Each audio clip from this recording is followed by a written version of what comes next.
Saya mau cerita, ada dua orang sahabat yang tinggal di sebuah desa kecil di Indonesia. Sebut saja nama mereka adalah Sipo dan Sipi. Mereka adalah anak muda yang memiliki impian yang tinggi. Mereka sering berhayal bagaimana kalau suatu hari nanti mereka menjadi orang terkaya di desanya.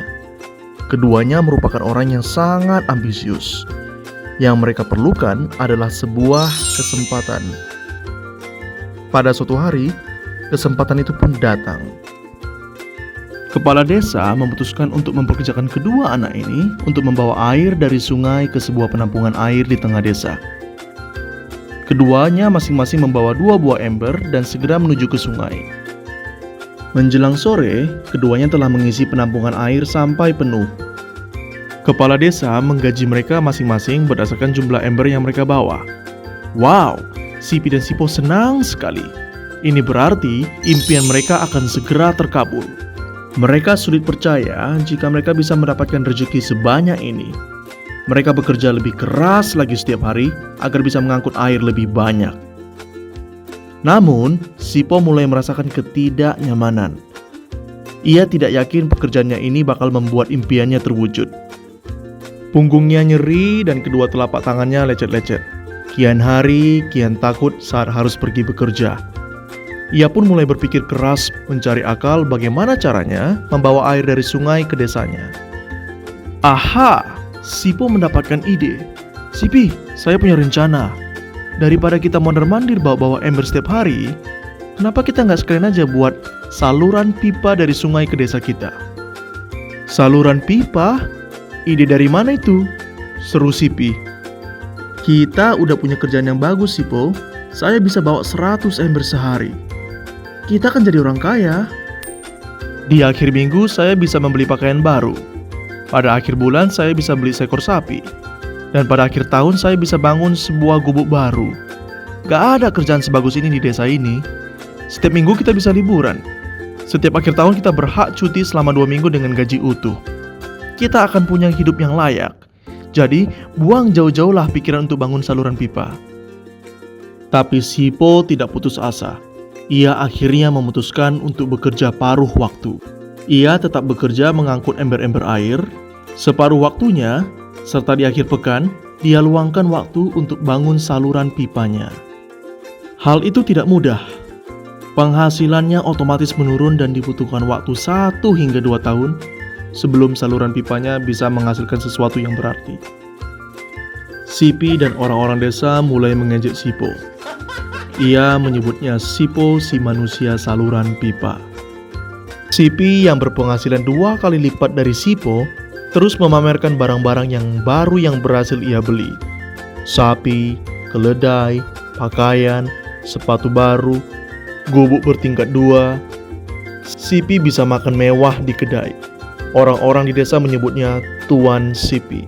Sementara Sipi berbaring santai di sore hari pada akhir pekan, Sipo terus saja menggali saluran pipanya. Pada bulan-bulan pertama, Sipo memang tidak bisa menunjukkan hasil dari usahanya. Pekerjaannya memang sangat berat, bahkan lebih berat dari kerjaan Sipi karena Sipo juga harus bekerja pada malam hari. Demikian pula di akhir minggu. Tapi Sipo selalu mengingatkan pada diri sendiri bahwa impiannya dibangun berdasarkan pada perjuangannya yang dilakukan hari ini. Dari hari ke hari, dia terus menggali inci demi inci. Sedikit demi sedikit, lama-lama menjadi bukit. Dari 1 inci menjadi 1 kaki, kemudian jadi 10 kaki, kemudian 20 kaki, 100 kaki, dan seterusnya. Bersakit-sakit dahulu, bersenang-senang kemudian. Demikian dia terus menyemangati dirinya sendiri. Sepulang kerja, tubuhnya lelah sekali. Fokus pada hasilnya. Kata-kata itu terus ia ulangi setiap hari saat ia pergi tidur. Sementara dari bar di desa itu terdengar gelak tawa mengiringinya ke alam mimpi. Ayo, fokus pada hasil akhir. Hari berganti bulan, saluran pipanya sudah setengah jadi. Saat beristirahat, Sipo melihat dari jauh sahabatnya Sipi yang terus saja mengangkut ember-ember. Bahu Sipi tampak semakin lama semakin membungkuk. Dia menyeringai kesakitan. Langkahnya semakin lamban akibat kerja keras setiap hari. Dia semakin jarang bersantai-santai di tempat tidur gantungnya. Ia lebih sering terlihat di bar, duduk dengan wajah letih dan murung. Saat pengunjung bar melihat Sipi, mereka saling berbisik. "Heh, ini dia Sipi, si manusia ember." Dia lebih suka duduk sendiri di sudut yang gelap, ditemani botol-botol kosong di sekelilingnya. Akhirnya, saat bahagia Sipo pun tiba. Saluran pipanya sudah rampung. Orang-orang desa berkumpul saat air mulai mengalir dari saluran pipanya menuju ke penampungan air di desa. Sekarang, desa ini sudah bisa mendapatkan pasokan air bersih secara tetap. Sipo tidak perlu lagi membawa ember. Artinya, airnya akan terus mengalir, baik dia sedang bekerja maupun tidak. Air itu mengalir saat dia makan, saat dia tidur. Air itu mengalir di akhir minggu ketika ia asik bermain.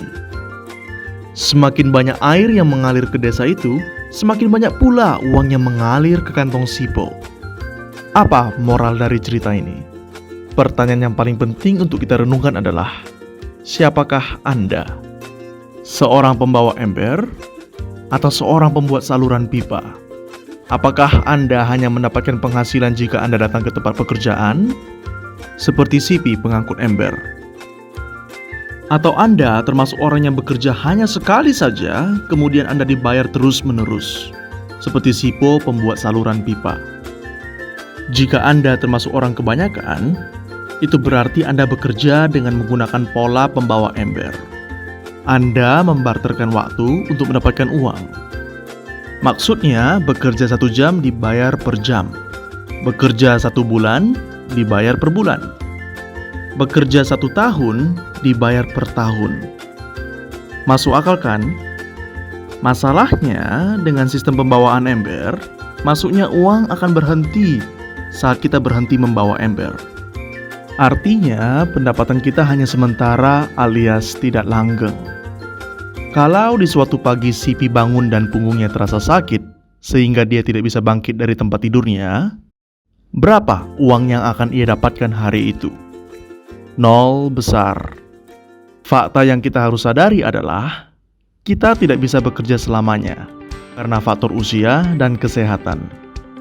Jika kita tidak sanggup membarterkan waktu kita, maka kita tidak akan mendapatkan uang. Sipo jauh hari sudah menyadari keterbatasan ini.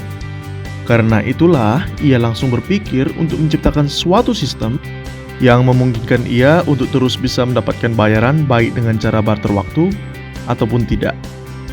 Pikirkan ini. Bagaimana dengan Anda? Anda mau apa kalau besok penghasilan Anda terhenti? Apakah yang akan terjadi kalau Anda dipecat? Apa yang terjadi kalau kemudian Anda sakit atau cacat sehingga tidak bisa membawa ember lagi? Bagaimana seandainya perawatan kesehatan yang mendadak yang Anda harus jalani menghabiskan uang tabungan Anda? Apa yang terjadi bila uang tabungan Anda itu langsung menguap dalam semalam? Kalau penghasilan Anda terhenti besok, untuk berapa lama Anda bisa membayar hipotek Anda? Cicilan rumah, mobil Anda, ataupun untuk biaya sekolah anak-anak Anda? 1 tahun, 6 bulan, 3 bulan, atau 3 minggu? Jelas, apakah Anda bekerja sebagai penyapu jalan, bekerja di kantor punya jabatan tinggi, atau memiliki toko, atau seorang profesional di bidang tertentu? Tetap saja Anda membarterkan antara satuan waktu dengan satuan uang. Apakah dengan cara demikian Anda akan aman? Satu-satunya jalan untuk menciptakan keamanan yang sesungguhnya adalah seperti yang dilakukan oleh Sipo, yaitu membangun saluran pipa saat Anda masih bekerja sebagai pembawa ember. Dengan membangun sebuah saluran pipa, Anda cukup mengerjakan pekerjaan sekali saja. Capeknya sekali saja, tetapi Anda akan dibayar terus-menerus. Saluran pipa ini akan memberikan Anda penghasilan walaupun Anda sedang tidur ataupun Anda sedang main. Penghasilan ini juga akan terus Anda peroleh setelah Anda pensiun, atau pada saat Anda sedang sakit ataupun cacat sehingga tidak bisa bekerja. dan juga dalam situasi darurat. Inilah yang disebut sebagai penghasilan pasif. Anda tahu? Saat ini kami sedang membangun saluran pipa yang akan memberikan penghasilan pasif. Mau tahu caranya? Hubungi teman Anda yang meminta Anda untuk menonton video ini. Dia punya akses informasi yang Anda butuhkan. Atau jika memungkinkan, bertemulah secara langsung dengan teman Anda.